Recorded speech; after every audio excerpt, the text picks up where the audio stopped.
tampoco vamos a ser un contrapoder. No somos una trinchera para disparar a mansalva contra los otros poderes, pero vamos a ser un poder auténtico. Porque no vamos a ser un contrapoder, pero tampoco vamos a ser un poder subordinado ni la trastienda del Poder Ejecutivo, que tal ha sido la Asamblea Nacional hasta el día de ayer a medianoche. Vamos a controlar otra de las grandes funciones parlamentarias. Controlar aquí y controlar afuera.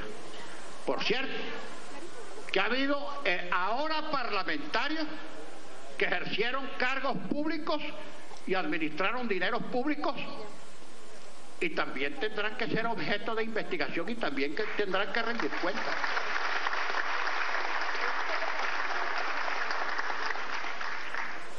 No se olvide de paso, y que este sea un mensaje que aunque se debe conocer parece que se ignora, que los dos únicos órganos del poder público, electos directamente por sufragio popular, son el Ejecutivo, órgano unipersonal electo por mayoría relativa, y el Poder Legislativo, colegiado, donde se concentra el 100% del sufragio popular, aunque dividido en las distintas tendencias que representen los diputados. Pero esa situación de nuestra propia legitimidad, sumada a la condición de que somos nosotros quienes designamos todos los demás poderes del Estado, esos poderes los vamos a controlar.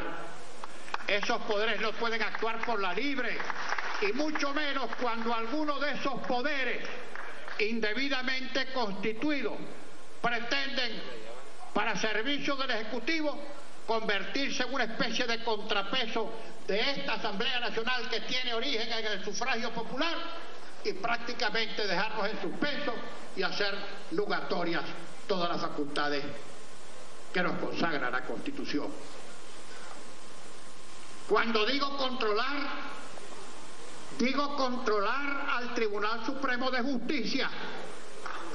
Eso no puede andar por la libre, y mucho menos constituido de manera írrita en una decisión que dejó estupefacto al país y al mundo, en un acto perpetrado en los últimos días de la anterior Asamblea Nacional.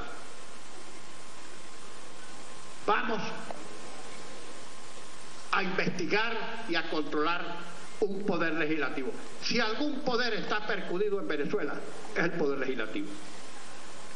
Nadie confía en una justicia que está percudida del copito hasta las raíces, por no decir que la justicia no existe. Ninguna burocracia de ningún carácter puede hacer nugatorias las facultades de la Asamblea Nacional. Y vamos a exigirle cuenta también a la Fiscalía y a la Contraloría, que no controla nada, y al Consejo Nacional Electoral, autor del sistema electoral más perfecto, transparente y blindado del mundo, como todos sabemos. Cuando yo pienso en esta administración de justicia, en esta sala constitucional desde la que creen que van a convertir esta Asamblea Nacional en cero, me acuerdo aquella célebre frase del Talmud judío: hay de los pueblos cuyos jueces merezcan ser procesados. Hay de los pueblos cuyos jueces merezcan ser procesados. Porque el poder legislativo es el poder corrector. En manos del poder judicial está el control de la constitucionalidad. En manos del Poder Judicial está la moderación de los extremos en que puedan incurrir los otros poderes, porque aplica el control concentrado. Pero cuando ese poder falla, prácticamente ha fallado todo. Cuando falla el sistema de administración de justicia, todos los demás poderes tienden a desplomarse. No existe un verdadero Estado de Derecho. También me acuerdo, a propósito de las actuaciones del máximo tribunal, lo que me decía mi entrañable maestro, allá en los días ya lontanos del aula universitaria, Hernando Grisante Veledo, cuya cátedra esparcía ciencia y ética. Él me decía dolido al ver cómo marchaba la administración de justicia. Él siempre hablaba en tercera persona, me decía: Ramos, la mejor doctrina del Supremo Tribunal es la que consta en los votos salvados. Y después dolido porque veía cómo el afán de su vida en la práctica se hacía una cosa inútil y pervertida. En otra ocasión me dijo: mire, Ramos, en el máximo tribunal ya no hay jurisprudencia, sino solamente jurisprudencia. No voy a afanarme más en referirme dolido como abogado a nuestro sistema de administración de justicia y a nuestro poder judicial en general, del copito hasta las raíces. Pero eso hay que revisarlo. Que no se ufane, que no termine por creer la Sala Constitucional que es una especie de poder legislativo alterno. No que va, no lo es ni lo va a ser. Quien nombra disciplina y que no piense ni por asomo esta sala electoral, constituida, como todos sabemos, de manera expresa, que es una especie de sustituto del Consejo Nacional Electoral. Y eso lo digo porque aquí hay 4 diputados electos por el pueblo, cuya elección no la puede hacer ilusoria una decisión burocrática del Poder Judicial.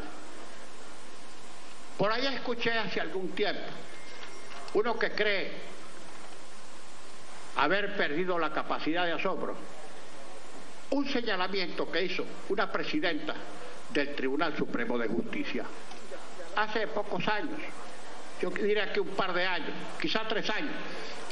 Supongo que esa fue una expresión obsequiosa para rendir pleitesía o premio de sumisión a aquel mesianismo, aquella idolatría que existió en Venezuela hasta apenas hace 3 años. Ahora el culto es necrolátrico. Decía ella en una frase que a uno hizo que le corriera un frío por el espinazo, que la separación de poderes se tenía que acabar, que eso era inconcebible. Bueno, frase tan infortunada como sus propias sentencias. Aquella atrocidad, una de las mayores conquistas de la civilización occidental, que ha costado guerras, tragedias, de repente la despachó con una sola frase: no debe existir separación de poder. En un instante, pues, hizo trizas la Constitución. Por supuesto que ya en la práctica había prácticamente extinguido su propio poder para ponerlo al servicio del Ejecutivo, se comprende. Quizá tuvo que hacer esta frase para justificar la entrega del poder que ella presidía al Ejecutivo Nacional, pero no. La separación de poderes existe. Aunque en teoría el poder del Estado es uno solo, existe diversificación de funciones y cada una de las ramas del poder público tiene sus funciones específicas y sus propias actitudes y actividades, el área de su competencia. Yo les quiero decir entonces a todos mis pares, a los colegas de la oposición y a los colegas del gobierno, que aquí desde hoy la cosa cambió. La cosa cambió. Y escuchando algunas de las intervenciones enfebrecidas del señor jefe de la fracción parlamentaria del gobierno, altisonante, con ciertos aires de petulancia, en fin, se comprende, yo le respondería casi que con un piropo, con aquella célebre copla llanera: no te remontes tan alto, prenda de tanto valor, que al árbol que mucho sube le tumba el viento la flor.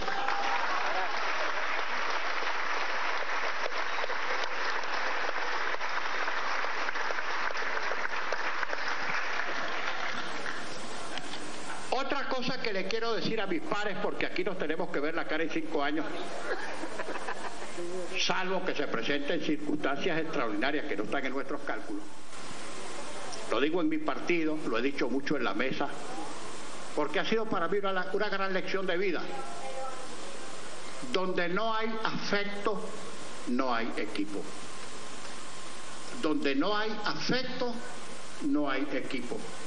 Cuando en la mesa comenzamos a limar asperezas, a cortar distancias, a tratarnos como seres humanos, incluso a veces a contarnos nuestras dolencias y cuitas personales, en muchas ocasiones, las más de las veces alegría, cuando comenzamos a tener los afectos, las cosas funcionaron mejor. No perdamos nunca esa gran conquista. Y ojalá aquí en la Cámara, unos y otros, sin dejación de sus principios, de su ideología, de sus posiciones, de sus normas, de sus objetivos, de sus aspiraciones, ojalá que lleguemos a tenernos todos afectos, y estoy seguro que las cosas funcionarían mucho mejor. En los próximos días vendrá aquí el presidente de la República a rendir su mensaje anual. Él y sus ministros a rendir memoria y cuenta. Lo vamos a recibir con dignidad y respeto, no por rendirle culto a nadie, sino porque esa es nuestra condición cívica. Nosotros no pitamos, nosotros no chiflamos. Nosotros tenemos un riguroso respeto por la urbanidad, la personal y la cívica. Por supuesto que vamos a escuchar su mensaje. No tenemos facultad constitucional para improbar su mensaje, pero sí para debatir sobre él y respecto de él emitir un pronunciamiento político, y eso es lo que vamos a hacer. Y las memorias y cuentas tendrán que ir a las diferentes comisiones, y ustedes, diputados, los integrantes de esas subcomisiones, deben interpelar a los ministros, preguntarles, exigir informaciones y de allí derivar una conclusión respecto de la gestión que han hecho los despachos del poder público con el dinero de los venezolanos. Se ha dicho por ahí también, y lo reflejan todas las encuestas y sondeos de opinión, que la gente quiere paz. Todo el derecho tiene a la paz. Nosotros mismos quisiéramos estar en paz con todo el mundo y luego una situación de guerra virtual en todos los ámbitos, en todos los frentes. Ojalá tuviéramos paz, pero no la paz de los sepulcros. No, esa no. No la paz de nuestros muchachos en el exterior buscando la vida que un sistema injusto y un gobierno peor les escamotea, expulsándolos al exterior. Las dos únicas cosas que estamos exportando los venezolanos en este momento, además de nuestra pésima reputación que rueda campante por todo el mundo, exportamos cada vez menos petróleo, porque ya sabemos lo que pasa en la industria petrolera arruinada, decadente, destartalada, comprometida, partidizada, y cada vez más venezolanos, fundamentalmente jóvenes, que van, repito, a buscar afuera la vida que su país no es capaz de entregarse.